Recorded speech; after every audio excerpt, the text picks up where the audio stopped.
Hello YouTube. This video is how to replace the spark plugs in your 2017, 2018, 2019, or 2020 Toyota Sienna without removing the, what's it called, the intake air surge tank. So this is the Sienna engine, and you have, so it's a V6, you have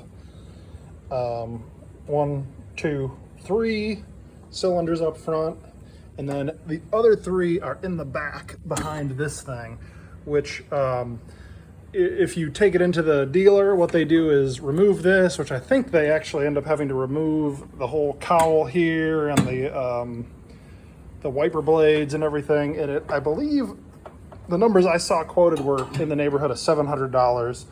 Which I was hesitant to spend, and I looked online and I could not find any videos or very little information about it. But there was some guy on a forum that mentioned that you could just kind of reach around from the back and do it, which you can't really see much. You're basically working blind, but I was just able to successfully do it. So I was going to kind of share how it went and a few little tips. So yeah, the rear is essentially a mirror image of the front.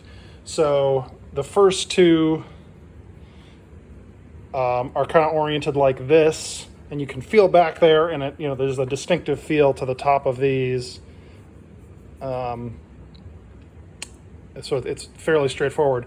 The third one, it has so it's also the one that's furthest towards the driver's side, so you have to reach back around here to reach it, and but the third one is kind of buried up under and is a little bit more tricky, but it's totally doable. Instead of taking 4 or 5 hours, I was able to complete this job in, I don't know, maybe an hour and a half. And I'm not a mechanic. I'm mechanically inclined, but I'm not an engineer. I'm just kind of a hobbyist. But so a few things before I get started with the tools. This van has 61,000 miles on it, and the spark plug change interval is 60,000 miles, which seems very low to me. So I was kind of hesitant to even do that, but then after reading online, this is what they looked like after I took them out. And so I think this is the I looked it up, 3.5 liter 2GR-FKS V6 gasoline engine, which is 2017 through 2020. And I guess it's much harder on spark plugs, which is why they recommend the 60,000 mile interval instead of, I believe it used to be 120,000. But yeah, so I decided, after seeing that, I decided to go ahead and do it. So obviously the front 3 were totally straightforward. And I replaced with the Denso, which I believe are the OEM spark plugs, Iridium plugs. In terms of tools, so instead of spending the $700, I went onto Amazon and bought one of these, and it's all taped together here, which is another tip. But one of these, it has a magnetic,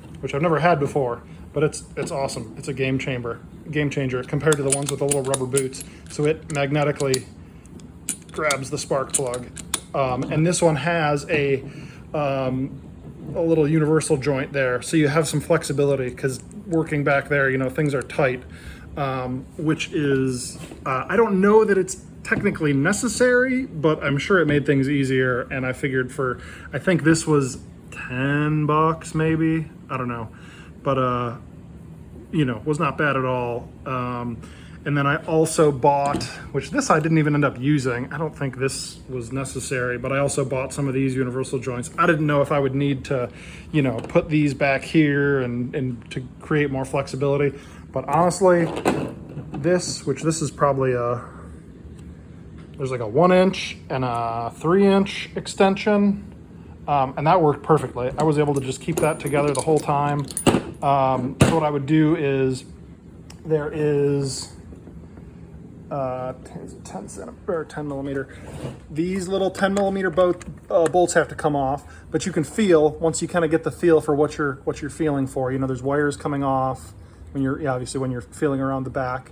And then these, you know, you can take off with a socket, and I had both a larger socket and a smaller one, so a 3/8 and a 1/4. But I don't know that was even necessary. Probably 3/8 would have been fine for everything.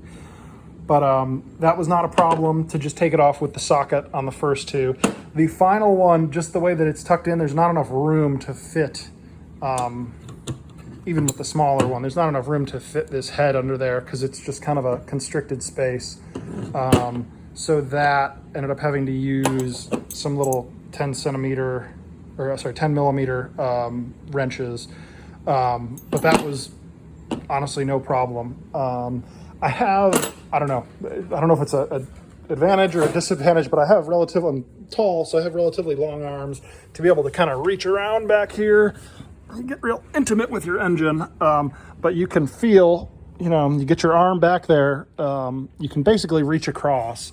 You know, you're essentially, if you look at it this way, if you can get your arm back there, you only have to span that, you know, that much to be able to get to all three of them. And then you know, once that 10 millimeter bolt is out, you just pop this out and try to tuck it away so that you're not damaging the wires, obviously. At that point, I would take this and drop it down the hole, get it to lock on, and having this little bit of flexibility made that tremendously easier. But like I said, this works for all of them. Once that's down there, you know, you have enough room then to be able to so that it's sitting in there. You have enough room to come in with this, loosen it. That magnet worked beautifully. It popped them all right out. And then, you know, what's the famous line? The reassembly is the reverse of removal. So then you just, you know, do the opposite. The one thing, I was very careful about not dropping any tools back there because it would be basically impossible to recover them ever again. So I taped all these to try to keep them together. And like I said, I did use this little 1/4-inch socket with the U-joint on it, maybe once, but I don't think that was even necessary. That was just, it came with a little pack that I got on Amazon. So basically probably for $12, if you already have some 3/8 extensions and a socket wrench, and then like I said, this is probably all you really need, is a little tiny 10 millimeter open-ended wrench for that final 10 millimeter bolt. That's basically all you need. And like I said, maybe if I had to do it again, I could probably do it in under an hour, which is tremendously better than 4 hours and trying to remove all the little plastic clips that holds that cowl on. And I've read multiple things about there being hidden bolts and clips that are keeping this air surge tank, that people have a hard time getting it off, and all the connections that you have to do, and then you have to replace the gasket. Well, you can replace the gasket. People recommend it. But yeah, so I don't know. I'm doing this just as a public service announcement, or public service, because I couldn't find any videos that addressed it, and you know, if I could save $700, I hope you can too. So yeah, good luck. Thanks.